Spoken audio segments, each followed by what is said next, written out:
Sapa wonge sing gelem turu bareng suami istri dalam satu dipan, itu pahalanya sama dengan tidur di dalamnya Ka'bah.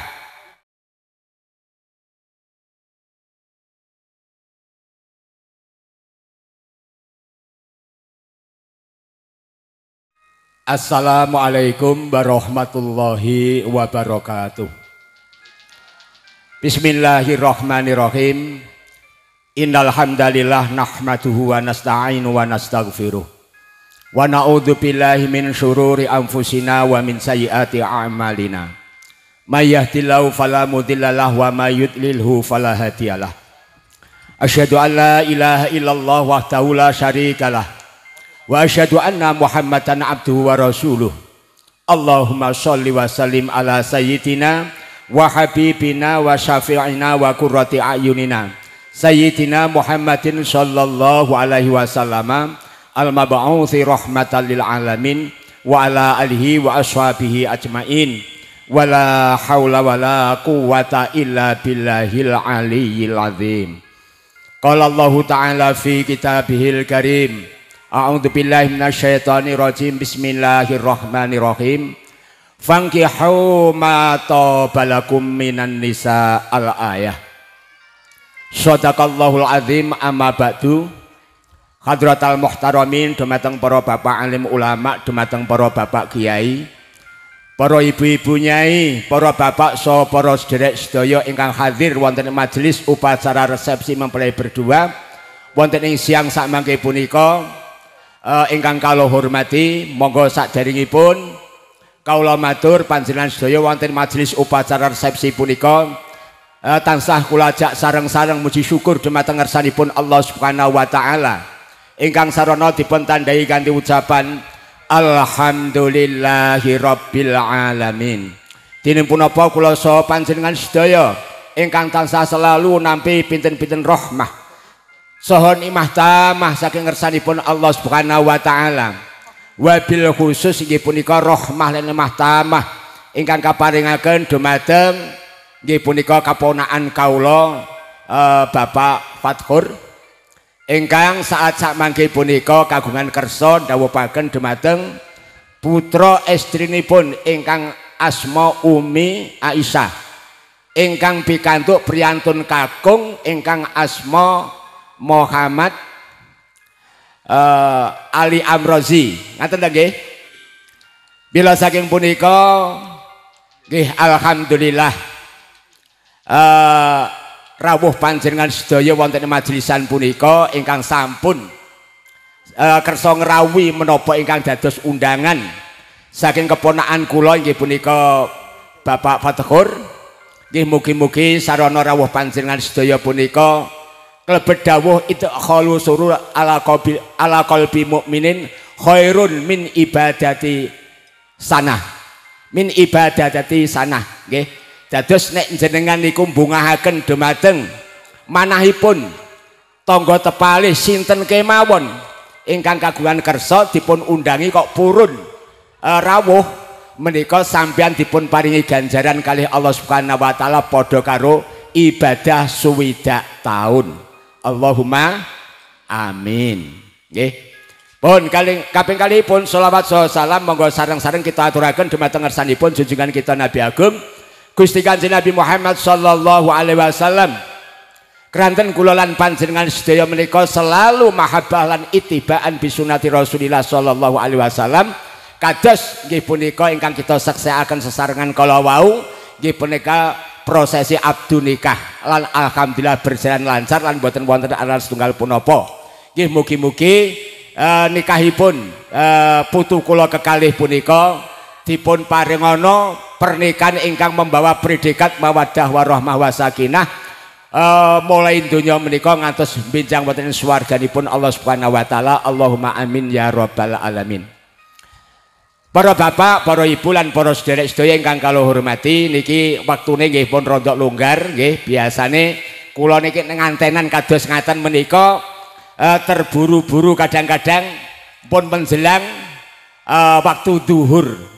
Niku kula sing rada susah dibagi kon ular-ular tapi waktune niku merepet nek niki wau kan pun lewat ngaten nggih. Nek jam istiwa kula niki pun jam 12:04 ngaten nggih. Dadi rondok tenang. Tur wis bar mangan kabeh to nggih niki. Wis ruwe tenang kabeh soalé wetenge wis wareg. Nek mestine wis badhe kae mangan ya jerine dawuh Quran fa idza ta'imtum fantasiru ndang bubar mestine ngono ya. Lah tapi wong kula jenengan sedaya niki tamune Bapak Fatkur nggih ponakan kula niki nggih bagaimanapun jenenge tamu niku nggih adhaif kal mayit ngoten to nggih. Lah niki lho dadi mayit niku nggih dinapak-napake mawon nggih nurut mawon nggih kalih mudine lak ngoten nggih. Lan jenengan nggih semanten ugi ngoten to nggih. Niku kudu nurut karo sing duwe gawe lak ngoten ta niki. Lah niki para bapak, para ibu lan para rawuh sedaya ingkang kula hormati, kula menika kala wau dipun sebut-sebut Rama Kiai niku kedhuwuren nggih. Kedhuwuren nggih. Dados kula niki nggih sami mawon kalih jenengan sedaya nggih sami mawon ngoten nggih.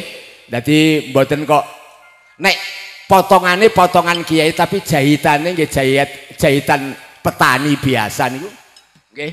Dadi kur menang potongane tok nek ilmune insyaallah tasih alim tiyang Sarirejo ngriki daripada saya. Ngaten ta nggih?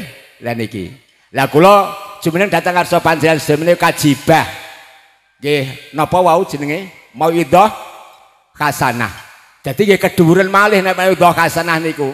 Sebab mauidhah hasanah nuturi wong niku iso apa? Bungahno wong sing atine susah. Lan iso nusahno wong sing atine terlalu bungah. Lah ngoten to nggih. Niku jenenge mauidhah hasanah. Kula mboten badhe mauidhah hasanah tapi badhe maido hasanah. Apa? Maido sing kira-kira engko jenenge hasanah kena paedonku ya aja kok muring-muring lho ya. Lah niki lho ngoten. Dadi kula jenengan sedaya niki Pak, Bu nggih. Lah niki dik biyen niku tasik enem nggih to. Sakniki niki pun kathah ingkang sampun sepuh.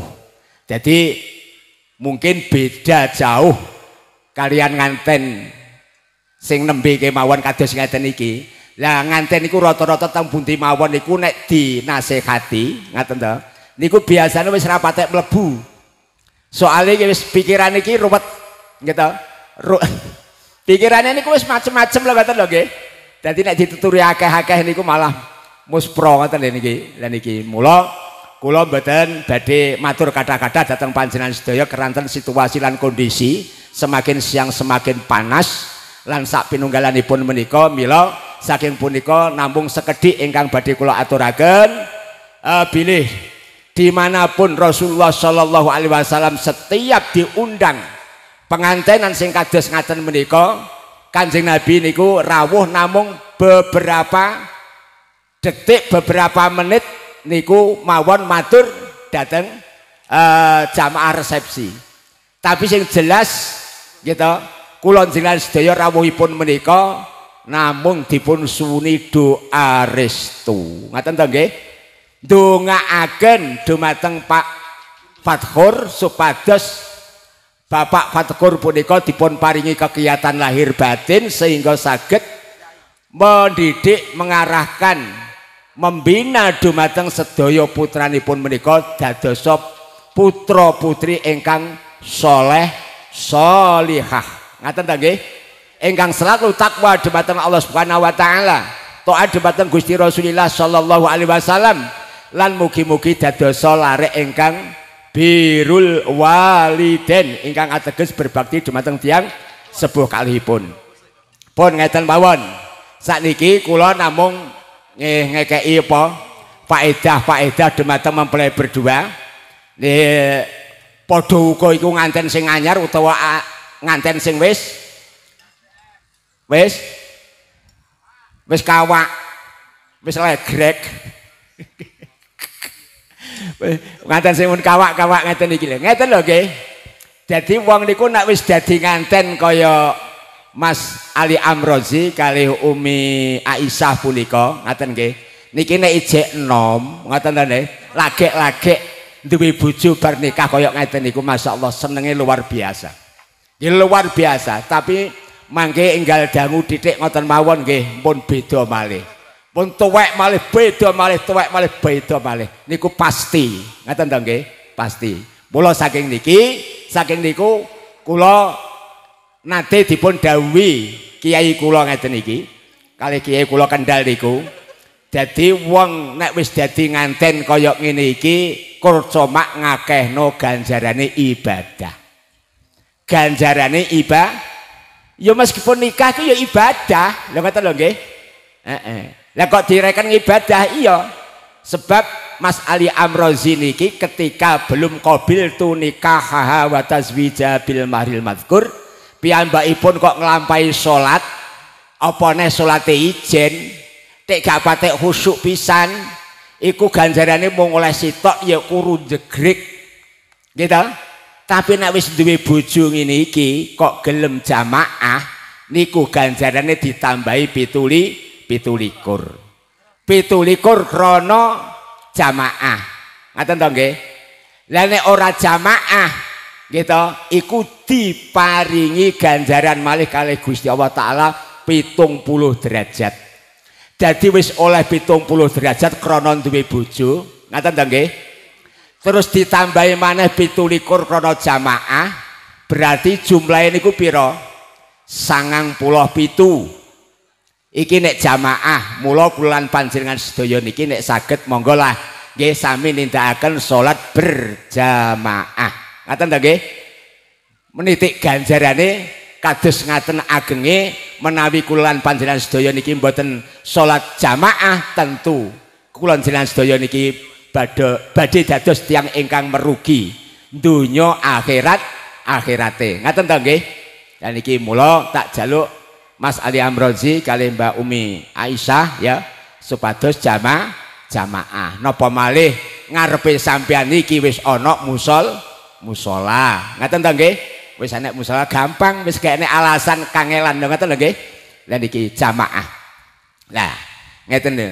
Mulane min alamati ilmi nafa' al jamaah fadlan jama'ata subahi. Jadi setengah saking tanda-tandane ilmu sing iso manfaat ya to dumateng kula lan panjenengan sedaya yaiku wong sing sregep anggone salat jamaah. Wis.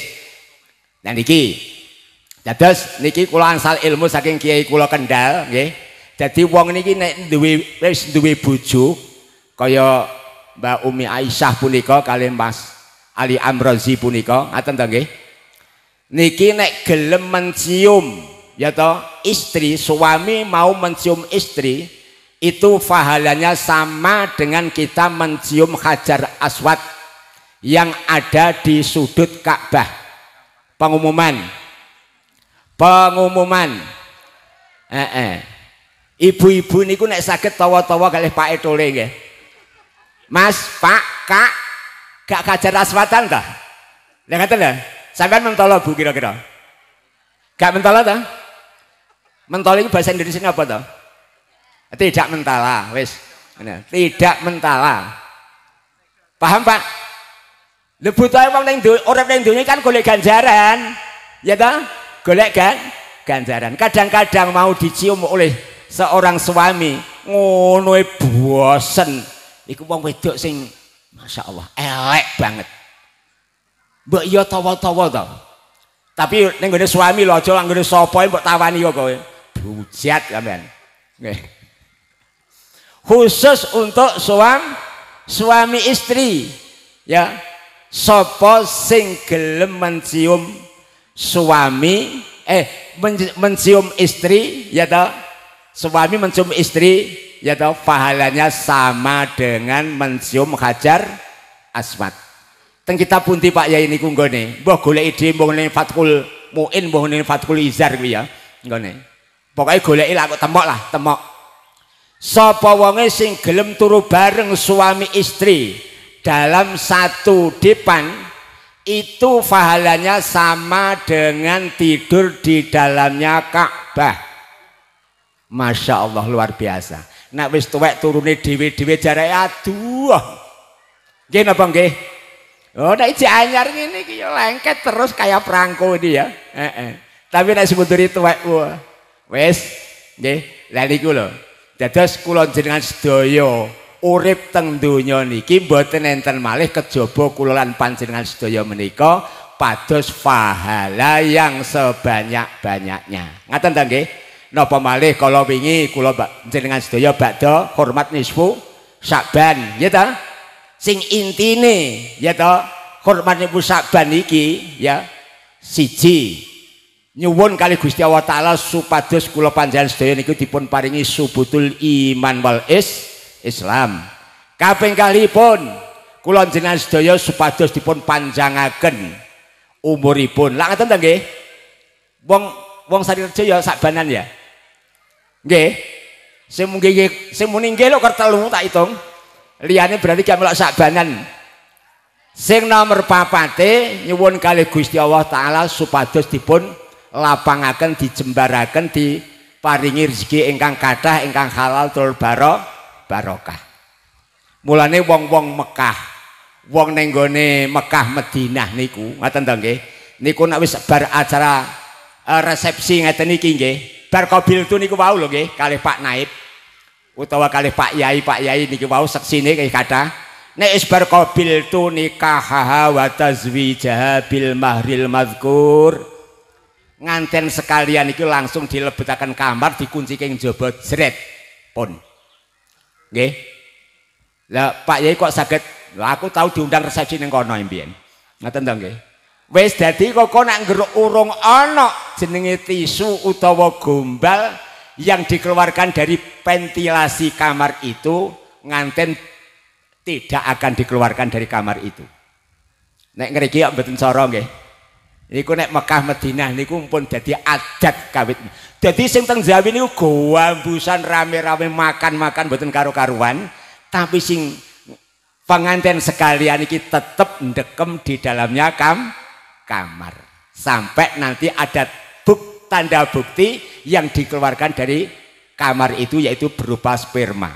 Nah inilah para bapak, para ibu lan para rawuh sedaya ingkang kula hormati. Jadi dewi negara niku nggih, dewi adat wong Arab karo adate wong Jawa ya wis beda kabeh. Wis beda kabeh. Lah, mula sangka niku alhamdulillah niki putu kula nggih ta. Sebab niki napa nggih? Mbae niki misanan kula. Ngoten lho nggih. Mbae Umi Aisyah niki ya ta niku dereke bapak misanan kula. Ngoten lho nggih. Lambai Mbah Buyute nganten niki termasuk dereke bapak kula. Dadi niki tasik darah kalih kula tasik sedarah. Ngaten lho nggih, sedarah kalih kula. Lah niki kebetulan alhamdulillah niki pun mondok, pun khatam, pun diwisuda menjadi hafizah. Mas Ali Amrozi ya hafid ya? Betul. Oh mboten. Alhamdulillah. Ngaten ta nggih. Niki Masya Allah. Wong kuwi nek iso apal Al-Qur'an 30 juz. Ngaten ta nggih. Niku wis luar biasa wis. Ngaten ta nggih. Luar biasa ampun. Ngaten nggih. Bila saking punika monggo lah. Putra putri kula panjenengan sedaya, putra wayah kula lan panjenengan sedaya niki sami dipun pondokaken. Ngaten ta nggih. Soale pendidikan pondok iku kecuali pendidikan ilmu juga pendidikan akhlakul karimah. Ngaten ta nggih? Akhlakul karimah. Wis to beda diapa-apane to beda. Tamatan dari SMA, SMK, SMP dengan tamatan dari ibtidaiyah, santawiyah. Kok santawiyah to? Sanawiyah, aliyah di lingkungan pondok pesantren, ngaten nggih. Kali di luar pondok pesantren niku mawon beda kok. Yakin beda mengenai masalah alakul karimah. Budi pekertine dhewe siji jauh. Mula jenengan sedaya menawi kagungan putra wayah, ngaten lho nggih, tik lanang tik wedok, wis dipondhokne wae, ya ben aman, ben duwe budi pekerti sing luhur, budi pekerti sing apik. Lho ngaten lho nggih. Nek sampeyan kurang gudak apa ijazah mawon masyaallah. Ngaten to nggih. Lah niki. Ini pendidikan pondok pesantren mula nek jenengan kersa lho wong kula niki nggih elek-elek ngeten niki nggih termasuk pengurus Yayasan Pendidikan Madrasah Abu Dzarin. Ngaten to nggih. Lah niki sejak tahun 80 kula dipun dapokaken dados pengurus sampai sak mangke. Ngaten to nggih. Lah niki nggih tasik ngucal ngaten to nggih. Kula nggih tasik ngucal sejak kula ngucal mulai tahun 78 sampai sak mangke. Kanca-kanca sing sebaya kali kula pun mboten enten sing napa kuat. Ngaten to nggih. Alhamdulillah kula tasik dipun paringi kuat kalian Allah Subhanahu wa taala. Jadi murid Madrasah Abu Dzarin nggih to, pendidikan formalnya itu kurang lebih muridnya itu ada 3.000 sekian. Ngaten to nggih. 3.000 sekian dan kampusnya itu ada 5 kampus. Ngaten. Kula ngiras-ngiris promosi ngaten nggih meskipun teng mriki wonten yayasan utawa pendidikan, tapi pondok pesantren ini kan belum ada. Ngaten to nggih. Lah niki lho. Lah dari murid sekian sekitar 3.000 lebih niku 85% mukim di pondok pesantren Dzurriyah Mbah Abu Dzarin. Sekarang sudah berdiri, kalau dulu baru Abu Dzarin dan Adnan Al Haris ya. Dipikir wong-wong kuwi aku jenengku Kiai Haji Muhammad Haris iki ya sing duwe pondok niku mboten. Niku tangga kula tunggal gedhek tapi kula nggih nderek mulang teng riku. Ngoten lho nggih. Nderek mulang teng riku nggih. Mulai Mbah Yai Haris almarhum almaghfurlah menika mendirikan pondok kula pun nderek mucal dateng pondok ngriku. Tapi nek teng kene Abu Dzarin niku kula teng pendidikan formalipun. Ngaten to nggih? Heeh. Lah niki mila saking punika niki sekedap malih niki pun akhir sanah akhir tahun pelajaran mula sangka niku nek panjenengan sedaya kersa lho. Ngaten nek panjenengan sedaya kersa lan tabarukan dumateng ilmune waliullah nggih punika Mbah Kiai Haji Abu Dzarin nggih. Lah niku insyaallah dipun paringi barokah. Dipun paringi barokah. Lah niki. Lah nek kaum sepuh nek sing tasik anak-anak, tasik setara pendidikan nggih monggo dipun pondokaken plus dipun sekolahaken dateng sekolah formal sebab sakniki pondok niku mboten payu nek mboten enten pendidikane formal. Krana sakniki lare sakniki sedaya niki butuh ijazah. Ngaten to nggih? Nek pondok salaf niku mboten enten pendidikan formal nggih napa nggih surut sudo santri niku sudo sebab niki perubahan zaman ngaten to nggih kedah mengikuti pondok mulane pondok-pondok salaf ingkang riyin mboten enten pendidikan formal namung diniyah kemawon sakniki rata-rata sedaya mendirikan pendidikan formal ngaten to nggih. Lah niki lho insyaallah ngaten to nggih. Sedaya ingkang alumni saking Abu Dzarin menika rata-rata dipun paringi barokah dening Allah Subhanahu wa taala. Allahumma amin ya rabbal alamin. Menawi sing kaum sepuh-sepuh niku ya termasuk jajarannya lansia. Ya toh, manusia langka sing wis rondok linu-linu dengkule ngoten. Ngoten to. Niku nek jenengan badhe nderek mengenyam ya toh pendidikan hati yaitu thariqah Qadiriyah wa Nasabandiyah nggih teng Kendal sejak semula pun berdiri mursyid. Rumiyin Kendal gabung kalian Kencong Pari Kediri Mbah Kiai Zamroji Al Mursyid. Usana ngoten selang beberapa tahun Mbah Kiai Haji Ahmad Munir Al Mursyid dipun angkat kalih Mbah Yai Zamroji Mbah Kiai Zamroji Kencong Al Mursyid dipun angkat dados mursyid. Bareng Mbah Yai Munir sampun kapundhut nggih putranipun ugi dipun terusaken dados mursyid nggih punika Akhinal Karim Kiai Haji Agus Abdul Kholiq Al Mursyid. Dados nek jenengan sedaya membutuhkan nggih ketenangan hati ngaten ta nggih dengan apa ya wirid tapi kedah dipun apa ya dipun beataken nek mboten dipun beataken nggih dangu mangke ngaten ta nggih. kudu beat. Mungkin nek pun beat dilampahi insyaallah nggih. Hati kula lan panjenengan sedaya menika saged dados hati ingkang tenang. Ngaten ta nggih? Heeh. Dados ati tenang. Boten saged atine tiyang menika tenang nek pancen tiyang kala wau boten baiat thariqah. Ngaten ta nggih? Heeh. Lah niki mila saking punika monggo salirejo niki pun kathah bolone sing napa nggih?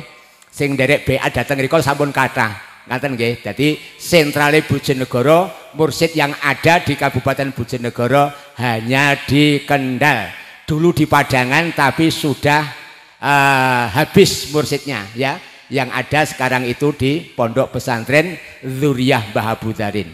Dan sekarang pondok-pondok pesantren Abu Dzarin berkembang menjadi 9 pondok pesantren dari Dzurriyyah Mbah Kiai Haji Abu Dzarin. Lah niki ngiras-ngirus kula nggih napa ngajak dateng panjenengan nggih kula nggih napa niki mau idul hasanah dateng mempelai berdua ngaten ta nggih. Ah wis saiki wis balik ning gone ngantene. Dadi nek wis lagi bar isi anyar gres sewes-sewes ngeten iki suweneng gak enek sing gak seneng ngaten nggih. Tapi ya seneng iki dilanjut lah. Sak teruse aja kok anyare tok apik tapi engko nek wis amoh terus mundak ora apik lho ngoten niku kula mboten setuju. Ngoten ta nggih? Dadi nek apik ya sampai jirene wong kuno diben kaken inen-inen ngoten ta nggih? Lah niki lho sing apik wis nawaitu. Pomo kok ngerti nek ape dadi putuku nek gelem teko ning nggonku panggang kono tak ijazahi sing antik atok. Nggih, kula asal ijazah saking Kiai kula Mbah Yai Dimyati rumiyin mboten enten satu-satunya santri dipun dijazahi sing kaitane kalih masalah akdu nikah kecuali saya. Kata nggih, mulane santri-santri sing sak wuse Kiai Mbah Yai Dimyati kapundhut menika ngaten nggih, njaluk ijazah niku dateng kula sedaya. Lah ngaten nggih. Lah niki insyaallah rumah tangga niku dipun paringi ayem tentrem tenang barokah lan mboten napa banyak masalah. Ngaten nggih. Bila saking punika para bapak saha para ibu kirang bijaksana menawi kula menika nglantur terus panjang lebar anggen kula matur nggih keranten iki nggih wedale pun mancing dhuwur kula panjenengan sedaya niki butuh salat. Muga kula dibatasi kalih kiai kula Mbah Kiai Haji Ahmad Munir Adnan Al Mursyid. Res awakmu non diae nek ngantenan pokoke angger beduk nang dibari. Ngaten ta nggih. Lah niki urung napa kula munine wis bar beduk kok aku wis gak nyali aturane kiaiku. Ngaten ta nggih. Soale nek pokoke beduk kudu wis bari. Aja sampe luwahe mancing dhuwur niki wasiate kiai kula dateng kula. Nek nganten nanti pokoke beduk kudune wis bar. Ngaten ta nggih. Lah niki mega apa? Engko nek beduk ijik gumbar sampai nglantur terus nek sampai kebrojolan waktu nggih ta undangan niku sing nanggung dosane ya sing duwe gawe karo sing ngomong kados kula ngeten iki. Mila saking punika kula mboten saged matur kata-kata nggih sedaya dayanipun menika sampun paripurna sedaya ngaten ta nggih. Mila saking punika nyuwun agungipun pangapunten ingkang sak kathah-kathahipun mbok bilih anggen kawula matur dhateng panjenengan sedaya menika wonten kirang tepatipun kawula ugi manusia biasa al insanu mahal khata wa nisyan dadi manungsa ki nggone lali lan salah ngaten ta nggih. Mila saking punika kula nyuwun agungipun pangapunten ingkang sak kathah-kathahipun. Monggo niki wau saking Muqasimul Auqat kula dipun pesen supados paring doa sekalian ngaten ta nggih. Mila saking punika monggo nganten sekalian iki dipun dongaaken mugi-mugi nek didongakno patut wis kedaluwarsa. Nganten saiki wong kadang-kadang ngurung qabil duwe wis patuten kok ya. Lah niki tapi insyaallah niki padha santrine insyaallah bisa menjaga diri ngaten nggih sebelum akdu nikah. Ngaten ta nggih? Mulane nek panjenengan sedaya gadah perawan wis gedhe ya to? Kok gawene petonan kuwi kudu dicurigai lho ya. Nek sampai Solowono sampean sing nama baike niku hancur. Ngaten ta nggih? Mulane cah wedok niku kudu dijaga sing tenanan. Ngaten ta nggih? Aja sampai bengi-bengi metu nanti morak-marik dibuweno wae wis akhire engko masuk angin malam ya. Akhire terus dadi mboten karu-karuan. Ngaten ta nggih? Lah niki bila saking punika monggo kita dongaaken kira-kira bulan madu nanti Mas Ali. Nanti Hong Kong lemek diasem teko Hombong. Biasanya nek wong sugih-sugih dhuwit ngono iki bulan madune ning gone kono ya to, luar negeri. Wis ning gone kene wae ya to nang Sarirejo wae wis ora usah morak-marik ngentekno dhuwit ngaten to nggih. Dongakno barokah. Muga-muga mempelai berdua iki dipun paringi barokah kalih Allah Subhanahu wa taala. Apa sih isine barokah niku? Ziyadatul khair, tambahi kebaikan, tambahi kebagusan, dadi mundhak suwe oleh rumah tangga, mundhak apik. Ngaten to nggih? Mulane Kanjeng Nabi nek ndongane kon barokah tok kuwi lho ora didongakno liya-liyane. Ngaten to nggih? Niku nek ngantenan mula monggo kita sareng-sareng nyadong dhateng ngersanipun Allah Subhanahu wa taala.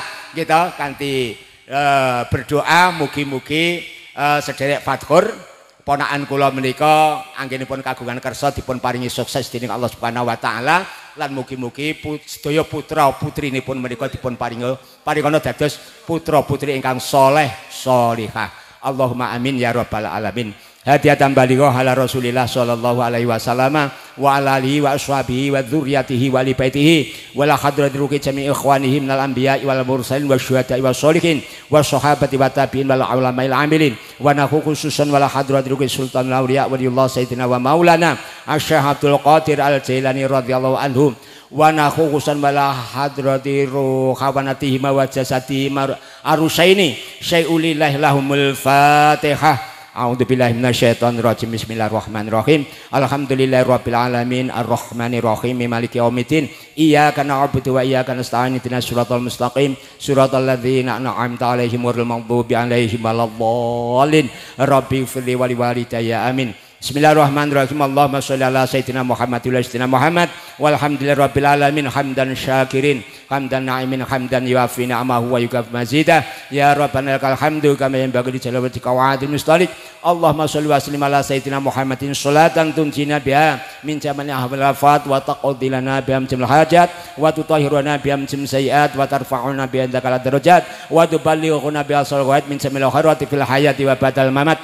Allahumma sholli sholatan kamilah wa salim salaman taman ala sayyidina Muhammadin ladzi tanhalu bil nuqat wa tanfarj bil ghurab wa tuqdabil hawaij wa tunal bir ghaib wa husnul khawatim istasqal ghamam bajil karim wa ala alihi washabi fi kulli lamhati wa nafasin bi'adati kul malimilak. Barakallahu laka wa baraka alaika wa jama'a bainakuma fi khairin wa afiyah. Barakallahu likulli min fi sahibi. Allahumma ja'al auladana wa talamidana wa ahlana wa qaumana wa jama'atana fi hadzal majlis min ahli ilmi wal khair wa la taj'alna wa iyyahum min al-dharina kala kulli syai'in qadir. Allahumma rabbana atina fid dunya hasanah wa fil akhirati hasanah wa qina adzabannar wa adkhilnal jannata ma'al abrar ya aziz ya ghaffar ya rabbal alamin wa ya khairan nasirin bi rahmatika rahimin. Subhana rabbika rabbil izzati amma yasifun wa salamun alal mursalin walhamdulillahi rabbil alamin. Akhirul kalam wa wal muwafiq ila aqwamit thoriq nasrun minallah wa fathun qarib. Wassalamualaikum warahmatullahi wabarakatuh.